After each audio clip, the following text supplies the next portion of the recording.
या 26 सालाच्या एप्रिलपर्यंत काही निर्देश आम्ही अंकामध्ये प्रसिद्ध करणार आहोत।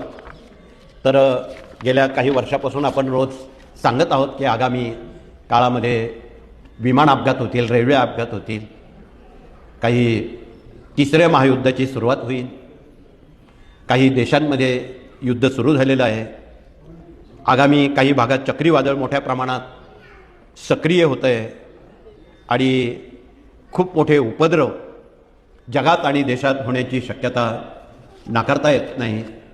जगामध्ये नवीन व्हायरस जसं 4-5 वर्षापूर्वी कोरोना आला तसा असा एक आजार थैमान घालण्याची या महिन्याच्या अखेरपर्यंत शक्यता आहे। म्हणून आपण सावधान राहणं अत्यंत महत्त्वाचं आहे। तिसऱ्या महायुद्धाचे ढग जमा झालेले आहेत, म्हणून युद्ध, रेल्वे अपघात, विमान अपघात, जंगलांना आग, भूकंप या गोष्टी खूप मोठमोठ्या व्यक्तींवर होणारे हल्ले, धार्मिक ताणतणाव, पाण्यावरून भांडणं, मोठ्या प्रमाणात दुष्काळ, मोठ्या प्रमाणात अतिवृष्टी, हे सगळं चक्र या महिन्याच्या अखेरला सुरू होते। काही ठिकाणी खूप पाऊस, काही ठिकाणी पाऊसच पडणार नाही। अशा साऱ्या घटनाक्रम आगामी मे महिन्यापर्यंत दर महिन्यात घडणार आहेत। म्हणून यातून आपण आपला देश आणि आपले भारतीय लोक यांना याची कुठलीही तोशिष लागू नये म्हणून आपण भारत मातेला, स्वामींना स्मरणपूर्वक खालील कार्यक्रम आपण करावा की आपण आगामी 100 दिवसात 100 पाठ स्वामी चरित्र सारामृताचे संकल्पने करावेत।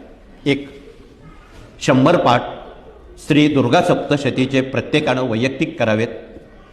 3, 100 पाठ रुद्राचे करावेत। स्वामी महाराज हे शंकरच आहेत म्हणून ते काही वेगळं नाही।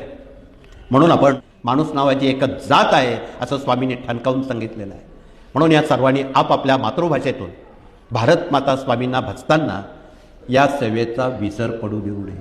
म्हणून आपल्या हातून वर्षभरात 100 पाठ स्वामीचरित्र व्हावेत, मुदत 1 वर्ष आहे। 100 पाठ सप्तशतीचे व्हावेत, 100 पाठ रुद्राचे व्हावेत।